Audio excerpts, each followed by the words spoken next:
First in news coming in, farmers from parched districts in southern Karnataka are in Bengaluru today, where they are hoping to draw attention of leaders to the plight of the districts of Chikballapur, Kolar, Tumkur and Bengaluru rural. They plan to reach the Vidhan Sabha, where the legislature is in session. That, of course, was not permitted by the city police, who banned the entry of tractors and lorries into the city today. But farmers attempting to enter the city have blocked roads, throwing Bengaluru's already difficult traffic into absolute gridlock.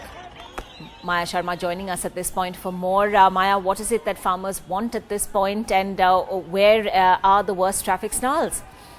Well, farmers clearly want a permanent solution to their irrigation crisis. This is in the parched districts of Tumkur, Kolar, Chikballapur, Bengaluru rural, where water has been a problem, both drinking water and, of course, water for crops.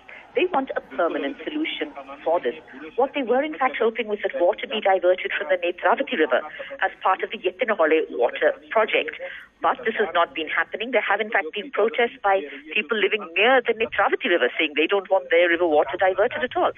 So the state government really caught in a bind. It does want to go ahead with the Yettinahole project to bring relief to these districts. But still, that project has not quite taken off yet, although funds have been allotted.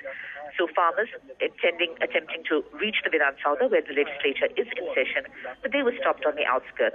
What the police have been telling them is, go to Freedom Park in the city. You can have your protest there, where it will not disrupt traffic.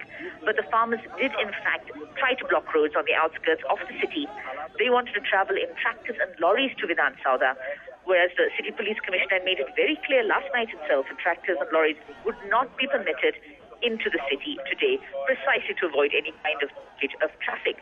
So many areas around Mekri Circle, the roads leading to the international airport, the Palace Guthali area, the area near the Bengaluru Palace, facing traffic snarls, with the police stopping the farmers, putting up barricades to stop the farmers, which effectively means that traffic also has to take major diversions.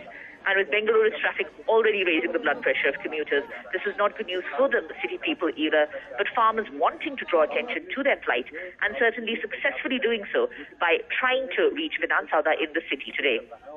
Right, Maya, what kind of numbers are we talking about here? And of course, is this going to now continue into the evening rush hour? Are things likely to get worse? We have no clear figure of the number of farmers who have actually attempted to come here, but it's likely to run into the thousands. But evening traffic, evening rush hour not yet started, fortunately, but police making all efforts to actually clear the jam, and we're hearing that areas are in fact being cleared now.